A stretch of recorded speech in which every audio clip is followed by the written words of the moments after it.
पता था मुझे कि तू अपनी नीयत दिखाएगा, क्योंकि जब से इस ऑटो में बैठी थी ना तब से घूरे जा रहा था तू मुझे।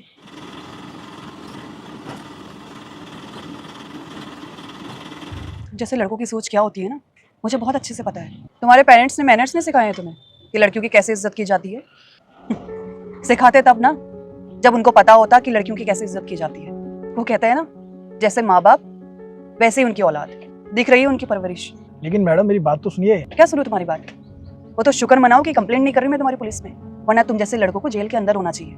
जीने का कोई अधिकार नहीं है तुम लोगों को। तुम जैसे लड़कों की वजह से ना लड़कियां डरती हैं बाहर घूमने में, बाहर अकेले निकलने में। हर चौराहे पे तो तुम्हारे जैसे लड़के खड़े होते हैं ना, लड़कियों को छेड़ने के लिए, उनको परेशान करने के लिए, तंग करने के लिए। क्या उम्मीद कर सकते हैं तुम जैसे लड़कों से? तुम जैसे लड़कों की वजह से डर डर के जीना पड़ता है हमें। बंद करो अपनी ये नीच घटिया हरकत। कल जब तुम्हारी बेटी बड़ी होगी, अगर कोई लड़का उसके साथ यही हरकत करेगा तुम्हें कैसा लगेगा? सेम वैसा ही हमें हर रोज झेलना पड़ता है। और जेल सिर्फ तुम्हें ही नहीं, तुम्हारे पूरे खानदान को होनी चाहिए। जब तुम लोग सालों साल तक जेल में सड़ोगे ना, तब पता चलेगा तुम लोगों को एक लड़की की इज्जत कैसे की जाती है। बस करिए मैडम, बहुत कुछ बोल दिया आपने और बहुत कुछ सुन लिया मैंने। पहले आप देखिए तो सही गलती किसकी है। क्या देखूं मैं?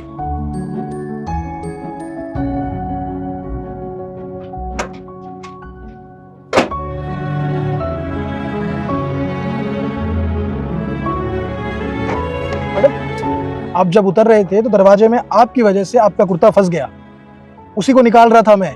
लेकिन आप बिना सच जाने, बिना सच समझे आप जो मर्जी फैसला लेते हो। आप देखो तो सही। हाँ, गलती आपकी नहीं मैडम, हमेशा हम जैसों के साथ ऐसा ही होता है। गलती करेगा कोई और भुगतेगा कोई और। हाँ, आप लोगों को तो बस फैसला सुनाना आता है, भुगतना तो आप लोगों को पड़ता नहीं है। कितनी आसानी से कह दिया कि मेरे माता पिता ने मुझे ऐसे संस्कार दिए होंगे। आपको क्या पता मेरे माता पिता ने मेरे लिए क्या क्या किया है। उन्होंने बहुत कुछ किया है मेरे लिए। मैं भी पढ़ा लिखा हूँ, मेरी मजबूरी है कि मैं आपकी बात सुन रहा हूँ, क्योंकि हम लोगों के साथ तो ऐसे ही होता आ रहा है। क्योंकि थोड़ा सा हमको ज्यादा आपको बोलेंगे, आप तो हमें जेल में डलवा देंगे और हमारी कोई सुनेगा नहीं। बस 2 साल, 5 साल, 10 साल बाद जब केस हट जाएगा तब न्यूज में आ जाएगा कि हाँ ये तो निर्दोष था और इसको 10 साल की सजा हो गई। आप लोग तो भुगतेंगे नहीं, हमें भुगतना पड़ता है, हमें चुप रहना पड़ता है। मानता हूँ मैडम आपकी सारी बात सच है कि लड़के होते हैं खराब, जिनकी वजह से लड़कियां बाहर नहीं निकल पाती है।